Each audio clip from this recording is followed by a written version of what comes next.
et le public qui a rebondi est présent. Moninga Malo pour ce corner, tirer la tête. Et bien sûr, voilà l'ouverture du score du Cameroun. Après seulement 12 minutes de jeu, le Cameroun prend l'avantage. Et qui? Michael Ngandou-Nganji qui signe son retour en équipe nationale de la plus belle des manières. On se souvient de Ngandou quand il était encore performant et qu'il était encore dans ses tout débuts avec les Lions indomptables. Les buts de la tête, et c'est lui, Ngandou-Nganji, pour le 1-0. Cameroun 1, Cap-Vert 0. Oui, Sylvie Lombardi, on va clairement le dire, les planètes sont alignées pour Ngandou-Nganji, lui qui revient, Jean-Charles Castelletto qui est blessé, qui ne participe pas. Ngandou-Nganji, dans son jeu, qu'on connaît très bien, le jeu de tête, il va catapulter, Ah, bien sûr, bien sûr. Oh, ça c'est une frappe complète qui met, c'est bien pour l'histoire également, parce que lui, qui a connu quelques soucis avec l'équipe nationale du Cameroun, et de revenir comme ça, être titulaire, marqué sur ce coup de pied bien frappé par Moninga Malo. On lui disait il fallait continuer à la mémoire avec Nicolas Moninga Malo. Malo qui est entré, le centre cordon.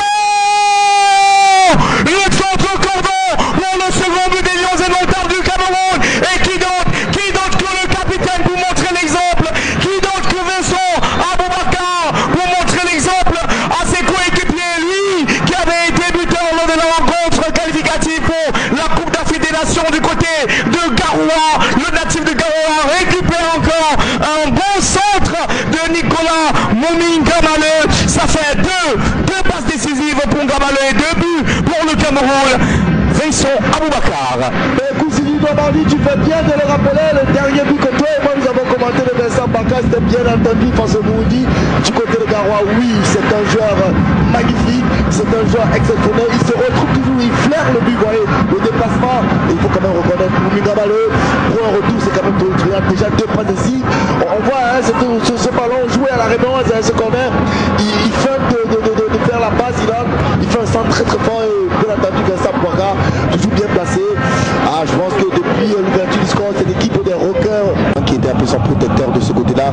Mais d'ailleurs, il y a un rumeur qui autour de lui qui dit lors des premiers tests physiques. Attention avec ce ballon, la sortie du gardien. Quelle sortie Landry Onana. Et voilà la réduction du score de l'équipe du Cap-Vert. Le but inscrit par Jamiro qui permet donc au Cap-Vert de réduire le score. Oh là là, quelle mauvaise lecture de jeu. Jamiro Monteiro, le joueur âgé de 30 ans. C'est clair, c'est clair, Sidi. Je ne veux pas être, je ne peux pas mettre un poids accusateur sur ce que les gens disent, mais je pense que là, le défenseur est encore au duel et je pense que le gardien n'a pas forcément besoin d'y aller. Le défenseur est bien au duel, on voit, il est très loin de ce but de Onana. Il n'a pas besoin de faire ses sorties, Jamiro est complètement excentré, donc vous voyez qu'il n'a même pas la possibilité de pouvoir se remettre et je pense que Christopher Houle est clair.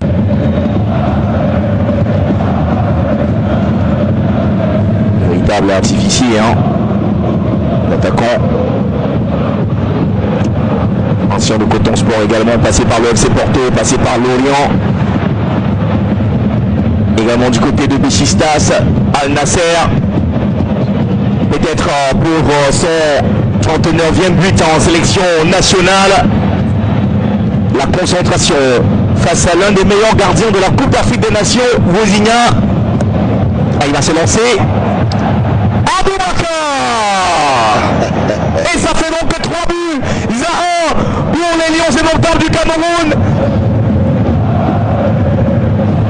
qui se remettent en confiance. Écoute, Sylvie Lombardi, c'est le capitaine, c'est celui, à chaque fois qu'on a douté de lui, c'est celui à chaque fois qu'on disait il n'est plus en mesure de pouvoir être ce tueur. On aurait déjà pu peut-être faire souffler le capitaine Vincent Aboubakar. Allez, le corner, joué cette fois-ci avec Gerson Kachwa qui va s'entrer dans cette surface de réparation. La tête de Michael Ngandou-Nganji qui va remettre. Et voilà, on se rappelle le remake et c'est lui, Nouveau Tolo, qui va venir inscrire le 4e but du Cameroun dans cette rencontre. Nouveau Tolo, l'enfant de Komodo, qui va donc faire sauter tout le public et il va aller donc fêter avec ce public. Ses coéquipiers qui le rejoignent. Ça fait donc que 4 buts pour le Cameroun. Et qui à la passe, qui à la baguette, la tête de Michael Ngandou-Nganji qui dépose sur celle de Nouveau Tolo. Et ça fait 4 buts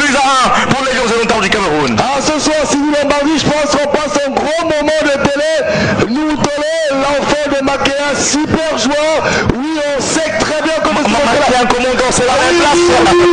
On sait que de ce côté-là, on est en train de sauter, on est en train de faire des tours de ville. Mais que dire d'un gars de Gadji? Que dire d'un gars de Gadji? Il a été critiqué. On a dit qu'il n'avait plus le niveau de retrouver la Lions. Ah ben oui, hein. Joueur de cette équipe capverdienne.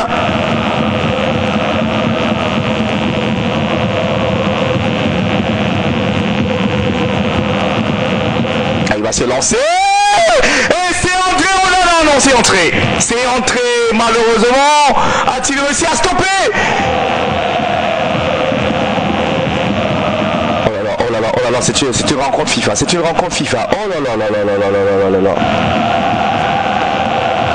Non, les réalisateurs également, malheureusement, devraient plutôt revenir sur le ralenti parce qu'on revoit, ah bien oui, bien stoppé. Alors, est-ce que ce ballon a franchi la ligne selon le règlement? Non. Ouh, la grosse faute. Et je vous le disais, qu'André Onana avait l'occasion de montrer tout son savoir-faire. André Onana, qu'il avait déjà fait une fois pour sauver en Champions League son équipe de Manchester United. Et là, André Onana encore, qui va donc venir stopper le penalty tiré par Pina. Je parle de très mauvais geste, hein, très mauvais geste. Et c'est donc terminé. Victoire du Cameroun face à l'équipe capverdienne sur un score de 4 buts à 1. On vous rappelle les buteurs. Moumi Gadji à la 13e minute, servi par Moumi Gamaleu. Aboubakar Vincent à la 25e, servi par Moumi Gamaleu. Penalty causé par Moumi Gamaleu à la 44e minute.